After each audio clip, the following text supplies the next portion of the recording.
There's very few watches that are better or more appropriately named than the Ulysse Nardin Freak. From the moment it was released, it was a complete game changer, and in an industry like watches where really changes are much more incremental instead of revolutionary, it really stood out when it was first released. If we cast ourselves back to 2001, the Freak was introduced as an answer to Ulysse Nardin's tourbillon project. Throughout the 90s, they were working on creating a tourbillon as there was this renaissance of high and advanced watchmaking, but they struggled to create something that was practical. At the time, the project had only yielded a 10-hour power reserve, which wasn't really useful for a day-to-day watch. Enter watchmaking guru Ludwig Oxlin. This master watchmaker worked closely with Ulysse Nardin to develop something that was truly revolutionary, that was more than just another tourbillon similar to the same things that Patek Philippe or Breguet were releasing, and instead something that was truly different and offered a completely different perspective on how to make a watch. The result was the original Freak, which completely rewrote how you make a watch. A lot of watchmakers will talk about putting the movement front and center, but this literally put it front and center. Instead of a conventional dial and hands, the whole dial was the movement. The hands were the movement as well. Instead of having a regular tourbillon, what it had was this rotating carousel using the hands as a way to rotate around the escapements. This helped to achieve a similar goal as what a tourbillon has, which is counteracting the effects of gravity, but in a completely different way instead of having just a standard rotating cage at the center. On top of that, this watch had no crown. To set it, you turned the bezel, and to wind it, you had to turn the case back. The case back itself was all mainspring. They combated their problem of having a short power reserve of only a few hours to one that was capable of lasting for a few days. And last but not least, they used silicone technology to create parts that could really revolutionize the efficiency of this new design. By using silicone, they were able to make parts lighter, more friction resistant, and also much more precisely compared to what they could normally do with metal. To the point that Ulysse Nardin is one of the main players when it comes to creating silicone parts within the watch industry.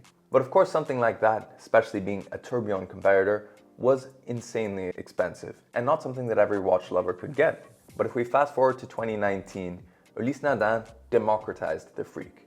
After tons of different iterations and evolutions that improved on it, they eventually came to a point where they could release something that was much more close to what most watch buyers could afford. While yes, still being a 5-figure watch, it was the early 5 figures, not the high 5 figures entering into 6 figures. Instead of precious metals, they used materials like titanium and carbon so that they could make it more accessible and not be a material expense. And they introduced creature comforts that weren't possible 20 years prior, but that are possible now thanks to their continuous development of it. And that's how we have the Freak X. One of the biggest changes that one notices compared to the original Freak is, of course, the addition of a crown.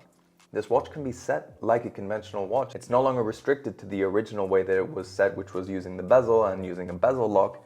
Instead, it has a standard crown. The same goes for winding.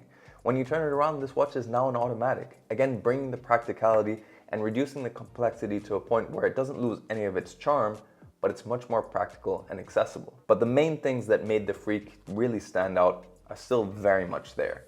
You still have this rotating carriage on the center of the dial, which is carried around by the minute hand. So the escapement and balance are linked to the minute hand and rotate every hour. So it is, in practical terms, a 1-hour tourbillon. The hour hand, meanwhile, rotates along with the carousel at 12 hours, like any standard hour hand.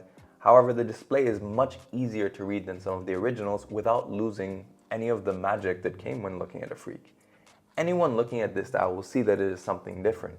But when you consider that this having the same impact as something like a Royal Oak Concept, but at a much more accessible price, it suddenly starts to make a lot more sense. And as a day-to-day watch, it's much more practical because of that regular setting and the automatic winding, and some halfway decent water resistance as well, with 50 meters of water resistance. While it may not be 100 or 300 meters like a lot of conventional watches, when you compare this to much more high horology pieces, it is still very practical. On top of that, it's reasonably sized. The original Freaks got up to 43 or 45 millimeters. This one, meanwhile, is much more reasonably sized than some of the bigger Freaks that came out over the course of the 19 years it took until we got the Freak X.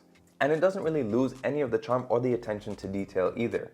Things like the color matching of both the strap and the dial, that's pretty conventional, but they've also color matched the movement itself, specifically the gears that you can see on the dial side, as well as the rotor itself. They're all this nice shade of blue. The shape of the case has also been modernized. While it's maybe not as revolutionary as the original Freak was, it is much more streamlined, much more modern, showing that this is a watch that has always looked to the future.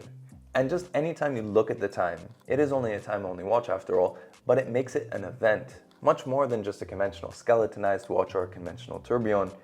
Because it's always moving around, it really does put the movement front and center. And for that reason, it is possibly one of the most underrated but important watches in the industry because it truly revolutionized how time was shown on a watch in a way that was creative and in a way that trickled down to tons of other watches. At the end of the day, the pioneering in the silicon technology with this is the basis for all of the use of silicon that we see in watches from Omega to Rolex to Ulysse Nardin in their regular production models. So it is a truly revolutionary watch and one that has evolved with time as well. But let us know in the comments below, what do you think of the Freak? Is this a watch you would consider if you were in that price bracket? How would you say this compares to something like a Royal Oak Concept or a Breguet Tourbillon, while definitely not leaning so much on the high horology, luxury and finishing side, being something more modern? As an example of modern watchmaking, it definitely does raise the bar and look at it from a different perspective. But we'd love to know your thoughts in the comments below.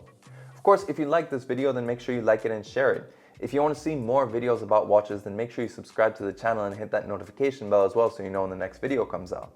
And if you're interested in purchasing a Freak or any of our wide selection of watches, then make sure you check the links in the description below. But thanks for joining us on this quick exploration of one of the most interesting watches released in the 21st century, and we'll catch you on the next video.